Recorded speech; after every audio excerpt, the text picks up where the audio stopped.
bienvenidos a nuestro seminario de la familia. Espero que hasta el momento lo presentado haya sido de bendición para su persona, su hogar, su matrimonio. Y ahora nos extendemos al área de los hijos, ver el plan de Dios para la educación de nuestros hijos en preparación para la eternidad. Vamos a darnos cuenta que en la palabra de Dios encontramos ese plan maravilloso. Así que tenemos que escudriñar este libro, más que leerlo. Hay que investigarlo, hay que profundizar. Hay que ir hasta abajo, donde podamos sacar esas gemas, esos tesoros escondidos, y ahora podamos aplicarlos a nuestras vidas y veremos resultados maravillosos. El profeta Isaías en su capítulo 55 dice que la palabra de Dios no regresa vacía y que cumple el objetivo por el cual ha sido enviada. El profeta Jeremías dice que es como hierro, que es como fuego, que es como un martillo. Así que tiene poder esa palabra porque es palabra de Dios. Y tenemos que entender que si estamos dispuestos a escucharla, a obedecerla, la atesoramos, ahora puede impactar nuestras vidas y esperamos que también pronto podamos compartirlas con otros. No tan solo la teoría de la verdad, sino también la práctica de la verdad. Vamos al Salmo 78. Ahí comenzamos a darnos cuenta del plan que Dios tiene para nuestros hijos. Salmo 78. Vamos a leer los versículos del 5 hasta el 8. Salmo 78, versículo del 5 al 8, dice lo siguiente. Él, es decir, Dios, estableció testimonio en Jacob y puso ley en Israel. O sea que aquí dice que Dios hizo un testimonio. ¿Qué es un testimonio? Es un pacto, un convenio. Y puso una ley en su pueblo. Así que hizo un pacto con su pueblo y le dio una ley a Israel. No tan solo el Israel antiguo, el Israel del Antiguo Testamento. Nosotros hoy día somos el Israel espiritual. El pueblo de Dios hoy día en todas partes del mundo compone el Israel espiritual. Hoy día no es un Israel étnico, en un territorio llamado Medio Oriente o Palestina. Hoy día el Israel de Dios está compuesto de aquellos que están en Cristo. Gálatas 3:29 dice que si estamos en Cristo somos ahora descendientes de Abraham y herederos de las promesas. Así que hizo un pacto con nosotros y ha puesto una ley en nuestro medio. ¿Cuál es? La cual mandó a nuestros padres que la notificasen, que la enseñasen, que la pasasen a sus hijos. Es decir, que ese pacto, esa ley que Dios ha hecho con nosotros, es que nosotros seamos los encargados de notificarle, de educar, de enseñar a nuestros hijos. Usualmente cuando la palabra educación es mencionada a nuestra mente, viene inmediatamente la palabra escuela, o la palabra colegio, o la palabra universidad. Pensamos que educación es algo que toma lugar fuera de casa y que otros pueden hacer, no nosotros. Nosotros no podemos, no estamos capacitados, o no nos gusta, o no es nuestro talento. No es cierto. Dios ha hecho un pacto con nosotros, y si es un pacto, ambas partes están de acuerdo. Y cuando usted aceptó a Jesús, usted aceptó ahora formar parte de su familia y ahora entró en un pacto con Él. Y ese pacto, padre y madre, incluye que nosotros ahora vamos a ser los encargados, los responsables primarios de la educación, de la formación de nuestros hijos. Continuamos el verso 6. Para que lo sepa la generación venidera. Y continúa diciendo, y los hijos que nacerán. Así que este impacto de mi educación no tan solo impacta a mis hijos, que es esta generación, sino a la generación venidera. Y los que se levantarán lo cuenten a sus hijos. Así que en un futuro, aquellos que se levanten, posiblemente yo habré pasado de la historia, ellos ahora, debido a la obra que se hizo con ellos, al fundamento que se puso, al cimiento que se estableció, a la educación que recibieron, ahora ellos harán lo mismo con las siguientes generaciones. Verso 7. A fin o con el objetivo de que pongan en Dios su confianza. Así que, ¿cuál es el objetivo de este pacto, de este convenio, de esta ley que Dios nos ha dado? Que enseñarles a nuestros hijos que pongan en Dios su confianza, no en el hombre, no en las cosas del hombre, no en las instituciones del hombre, sino en Dios. Número 2, y no se olviden de las obras de Dios. Así que confianza en Dios los va a llevar a ellos a no olvidarse de las obras de Dios. El mundo hoy día se ha olvidado de las obras de Dios. Dice, la creación no existió, somos producto de la evolución. No conocen las obras de Dios. Su obra en la cruz no es muy conocida, cuando tan solo el 32% del planeta es cristiano. Dice ser cristiano. Así que 2/3 del planeta ni conocen la obra de Jesús en la cruz. Y hay muchas otras obras que leemos en el Antiguo Testamento, que Dios obró, milagros, cosas maravillosas, extraordinarias, que Dios hizo con su pueblo. No conocen esas obras. Por eso ponen su confianza en la obra del hombre. Pero tenemos que enseñarles a nuestros hijos, notificarles a nuestros hijos que pongan su confianza en Dios y que no olviden sus obras. Una de ellas es la ley de Dios. No olviden, esa fue la obra de Dios con su propio dedo. Que no lo olviden. Continúa diciendo que guarden sus mandamientos. Enseñarles a serle leal, fiel, obedientes a Dios. Confianza en Dios, no olvidar sus obras y obediencia a Dios. Padres, madres, esa obra es nuestra. Esa obra no la hace nadie. Esa obra no la puede hacer nadie. Esa obra nos corresponde a nosotros desde el vientre de nuestras madres.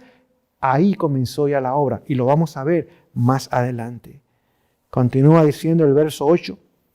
Y no sean como sus padres, generación contumaz y rebelde, generación que no dispuso su corazón ni fue fiel para con Dios su espíritu.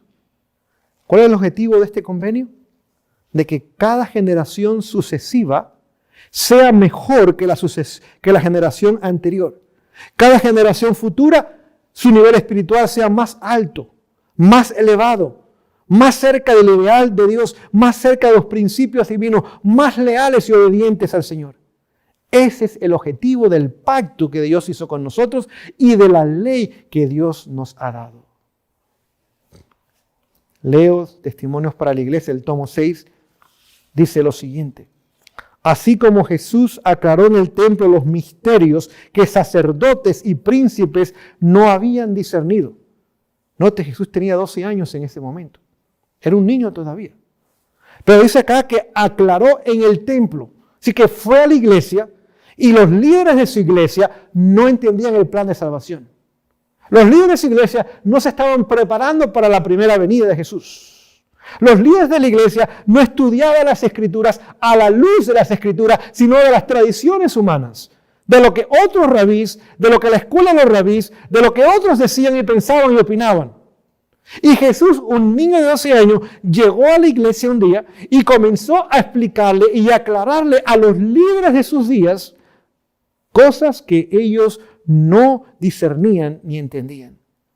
Dice, en la obra final de esta tierra, los niños que hayan sido debidamente educados pronunciarán en su sencillez palabras que asombrarán a quienes ahora hablan de educación superior.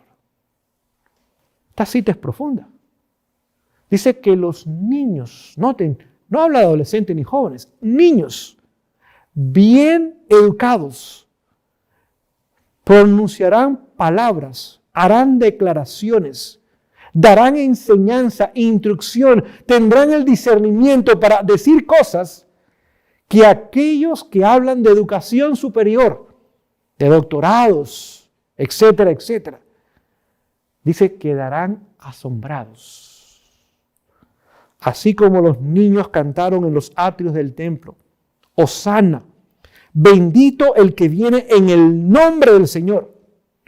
En estos últimos días las voces infantiles se elevarán para dar el último mensaje de amonestación a un mundo que perece. ¿Entendemos la cita? Es decir, que la obra final terminará cuando la carga pesada se ponga sobre hombros de niños y de jóvenes. Y ellos, dice que voces infantiles como las de Jesús, se elevarán y proclamarán las grandes verdades para este tiempo. Solemne la declaración. Padres, es por eso que Satanás hoy día está tomando posesión de estas mentes jóvenes, de estas mentes infantiles. Por eso hoy día Satanás tiene a los padres entretenidos, absortos en otras cosas, para que no se den cuenta que sus hijos son llamados, tienen el privilegio, el honor de ser la última generación del planeta Tierra, de poner sobre sus hombros la proclamación final de este mensaje y sus verdades más solemnes y sagradas que alguna vez hayan escuchado mortales. Y terminen la preparación del pueblo y del mundo para encontrarse con su Dios. Por eso Satanás hoy día está atacando a la familia como nunca antes. Y este ataque ha llegado al punto culminante de la historia, donde como nunca antes se ve ahora el descalabro, el quebrantamiento, la destrucción. Se está desboronando los hogares delante de nuestros propios ojos y nos preguntamos por qué y qué está pasando y qué vamos a hacer. Padres, en la palabra de Dios encontramos la respuesta. Note, Satanás odia a nuestros hijos. ¿Usted recuerda cuando Moisés nació en Éxodo 1? Hubo un decreto contra los niños. Todos los niños varones debían morir en el momento que nacían. Debían ser lanzados al río, ahogados, sin ninguna misericordia ni piedad. Porque Satanás odia. Él sabía que esa generación, ahí Dios levantaría a un Moisés, que sería el libertador del pueblo de Egipto. Y él quería evitar esa obra. Y por eso puso ese decreto de muerte.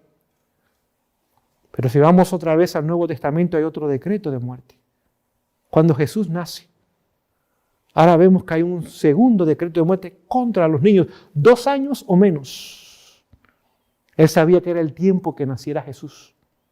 Él pudo ver los ángeles dar las buenas nuevas. Él pudo ver a María estar embarazada y escuchar la conversación que tuvo con Gabriel y cómo el Espíritu Santo ahora haría un milagro en su vientre y sería un hombre, pero al mismo tiempo Dios sería encarnado, vendría a este mundo para ser nuestro Salvador.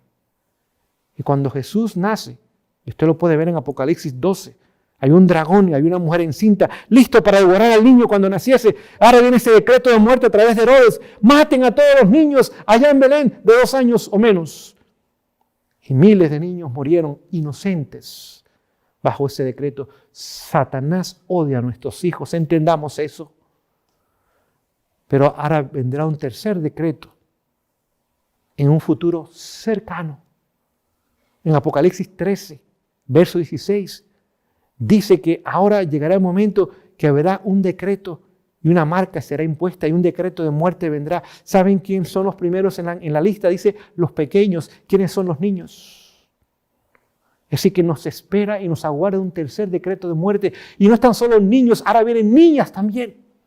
El decreto más terrible de muerte que alguna vez haya sido dado contra los niños es un infanticidio.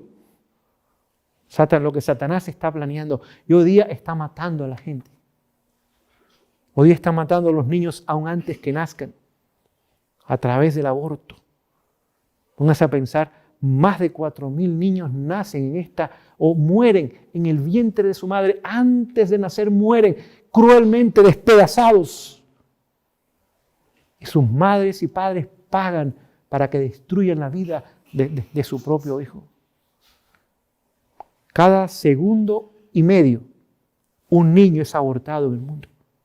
¿Sí? Ese decreto de muerte poco a poco comienza a ser implementado hoy día. Trata de matarlos aún antes de nacer, pero si no los mata antes de nacer, ahora trata de matarlos después de nacer.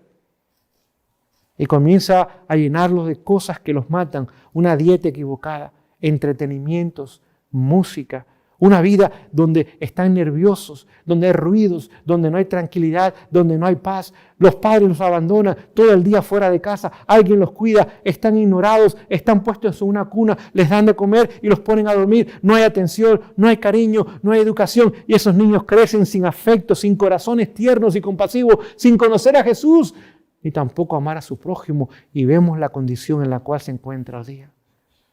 Pero dice que los niños bien educados serán usados al final para proclamar con voces infantiles el último mensaje de amonestación a un mundo que perece.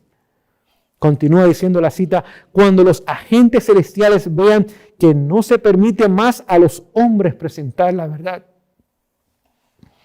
Es decir, llegará un momento que no habrá libertad religiosa. Y no se permitirá que los que no tengan una licencia, una credencial, un permiso, una autorización de una organización, y esta organización esté en armonía con el papado y también esté en armonía ahora con el protestantismo apóstata y esté bajo la unión con el dragón y no tengan el apoyo. Ahora los hombres, los adultos, no se nos será permitido predicar. Pero escuchen, el Espíritu de Dios, la tercera persona de la deidad, descenderá sobre los niños y ellos harán la proclamación de la verdad. Una labor que los obreros de más edad no podrán hacer, por cuanto su camino está cerrado. Es que cuando llegue ese momento, durante el tiempo del fuerte pregón, ahora el Espíritu Santo hará una obra extraordinaria. Descenderá ahora no solo sobre los adultos en el fuerte pregón, sino ahora vendrá aún sobre los niños. Y la obra que los adultos no podremos realizar, lo que no nos será permitido, o estaremos en una prisión, o quién sabe en qué circunstancia, ahora aquellos niños podrán realizar y podrán terminar la obra. Testimonios para Ministros, la página 116 dice, los labios de los niños se abrirán para proclamar los misterios que han estado ocultos de la mente de los hombres. Así que será una obra que no tenemos idea. Una obra fenomenal, extraordinaria. Ahora el Espíritu Santo vendrá sobre ellos. Los labios de esos niños se abrirán para proclamar misterios que han estado ocultos de la mente de los hombres. Padres y madres, el Señor nos llama a hacer esta obra. Quizás usted diga, bueno, yo no puedo, yo no tengo títulos universitarios, yo no soy un maestro, yo no soy un profesor, yo no tengo conocimiento. Nada de eso es necesario. Lo que es necesario es la unción del Espíritu Santo. Lo que es necesario es un conocimiento de la Sagrada Escritura y conocimiento práctico. Lo que es necesario es un corazón que esté dispuesto a hacer la obra. Pregunto, Jocabed, una mujer esclava en Egipto, ¿estaba preparada? ¿Tenía títulos? ¿Tenía internet? ¿Tenía dinero cuando era una pobre esclava? ¿Preparó a Moisés, y hoy día está en los cielos, y fue el líder que sacó al pueblo de Egipto? ¿Preparó a Aarón, el primer sumo sacerdote? ¿Preparó a María, profetisa? 3 hijos. Y los 3 jugaron un papel importantísimo en el pueblo de Dios. Hasta el día de hoy estamos siendo impactados positivamente por la obra de una pobre mujer esclava en Egipto. En Egipto. Usted puede hacer la obra también. Ana, una mujer que tuvo a Samuel nada más por 3 años. Y aquel niño de 3 años ahora fue a vivir con Elías, un hombre consentidor, un padre que no supo educar a sus hijos, hijos terribles, irreverentes, inmorales, adúlteros, hombres que no tenían control sobre su apetito, que aún robaban de los sacrificios. Y Samuel no se corrompió. Es más, amonestó a Elías por el descuido que había tenido al no saber educar y corregir a sus hijos. Ana lo hizo. Usted y yo también podemos hacerlo. Elizabeth, la madre de Juan el Bautista, una mujer que no tenía títulos, que vivían allá en el campo, ya de edad avanzada, que dependían simplemente del salario de Zacarías, que trabajaba 1 mes y descansaba 2. No era gente rica, no era gente adinerada, no era gente famosa, gente humilde y sencilla, pero preparó a un joven que preparó el camino para la primera venida de Jesús. ¿Qué de María, la madre de Jesús? Quizás una adolescente nada más. Y el Espíritu Santo vino sobre ella. Y la llamó que ahora sería una mujer bendita sobre todas las mujeres. Y la apartó para una misión especial. Y aquella mujer en sus rodillas, allá con los rollos de las Escrituras y rodeada del libro de la naturaleza, el segundo libro de Dios, supo educar y preparar a Jesús, el Salvador del mundo. ¿Qué de Eunice, la madre de Timoteo, Loida, su abuela? Note, el padre de Timoteo era griego, no era un hombre converso, pagano. Pero aquella madre que tenía el apoyo de una abuela no consentidora, una abuela cristiana que apoyaba a la madre, y ambas se unieron en la educación de este joven, y este joven se convirtió en un líder, en un obispo. Aún le tocó dar su vida por Jesús años más tarde. ¿Saben lo que tienen en común estas mujeres? A Jesús en sus vidas. Y que educaron a sus hijos en casa. Todos estos niños fueron educados en casa y pudiéramos poner mucho más ejemplo. No olviden, en la cultura judía los niños no iban a la escuela hasta los 12 años. Cuando ya iban ya sabían leer y escribir. Ahora cuando iban a la escuela, 12 años en adelante, no era para recibir instrucción o educación, era simplemente para recibir mayor conocimiento de las Escrituras. A los 12 años ya un niño tenía una profesión también. Sabía usar sus manos, dependiendo cuál fuera la profesión de su padre. Estaba educado en casa y tenía una profesión. Podía ganarse la vida a los 12 años. Podía ser útil en la sociedad a los 12 años. Y la niña a los 13 años, exactamente, podía ser una madre, una ama de casa sin ningún problema. Hoy día las cosas han ido cambiando porque Satanás ha ido cambiando las cosas. Y cada vez usted nota que más temprano y más temprano enviamos a los niños a la escuela, cuando no están listos todavía. Se nos dice claramente que los primeros 8 años los padres deben ser los únicos profesores de los niños. No deben estar bajo la influencia de otras personas. Que la única educación que deben recibir es bajo sus padres, con preguntas los niños haciendo y los padres contestándolas. Dice que deben correr como corderitos. Deben estar rodeados del libro segundo de Dios, que es la naturaleza, mientras que el libro primario, esta revelación de Dios maravillosa, debe mañana y tarde ser puesta en sus corazones, más el ejemplo de sus padres deben verlo. Vemos que es la obra que el Señor desea que nosotros hagamos. Pero hoy día el sistema educativo no es educativo, es un sistema para indoctrinar, para deformar, para crear niños sumisos que sigan el nuevo orden mundial, que estén dispuestos a seguir los dictámenes de aquellas instituciones que el enemigo ha levantado y continuará levantando, no para ser fieles y leales a Dios y para terminar su obra. Vemos que el Señor nos llama, padres y madres, hoy día a tomar un compromiso con Él.